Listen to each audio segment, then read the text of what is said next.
What paralyzes you? What stops you from being your best? Maybe most simply put, what challenges you? All right, D-Zone, how are we doing today? Thank you. I speak all around the world, and some of the most common examples of paralysis that I see are not physical. It's mental, it's emotional, it's fear, just as crippling as any physical paralysis. I got told by my doctor that I would never walk again. He told me I'd be lucky if I fed myself again. But I've discovered that paralysis doesn't have to be the end of your story.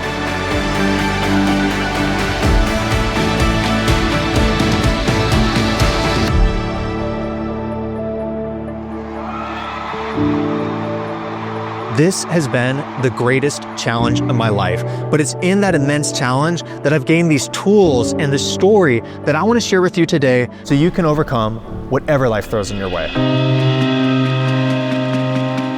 Let me take you back to May 6, 2017. It's the day of the Collegiate Rugby National Championship, and I didn't know it then, but I will forever remember this day better than any day in my life. Varsity Cup final, here we go.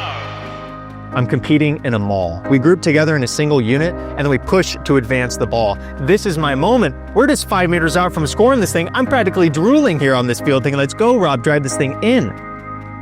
But as I do that, the opposing players, they start making these illegal moves. I get pressure from the side, an arm lock around my neck that's pinning my chin to my chest, and I get illegally rowed all the way down to the ground until I close my eyes, I grip my teeth, and then snap.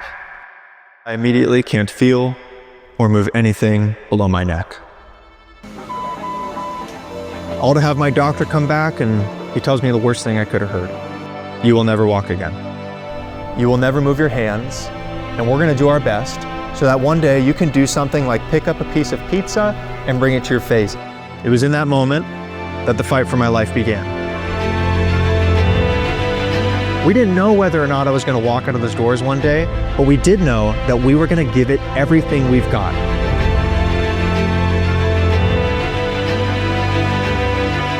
And then I'd have a twitch in my finger, and then I'd look down at my feet, and I'd have a twitch in my toe. And it was just muscle twitch after muscle twitch to being able to open my hands, close them up, pick up a water bottle, hold my phone. And a year later, I got up out of my wheelchair, into my walker, and I walked out of the hospital doors. I did the impossible. This is my one life. And if that one thing I can control is my effort, then that's what I'm gonna focus on. And through this journey, I learned 3 lessons that I wanna share with you today, and we can go from paralyzed to powerful. The first lesson is to control your mindset. But I firmly believe no matter what happens to us, we can always choose to respond in a way that makes us better. Our success in life isn't determined by the circumstances that happen to us. It's about the way that we respond to those circumstances. Let's practice perspective in the little things, which is so important because it helps us to realize our victories, no matter how small they are. And then finally, making a commitment both to work in team and then make a commitment for others, that selfless purpose in our lives.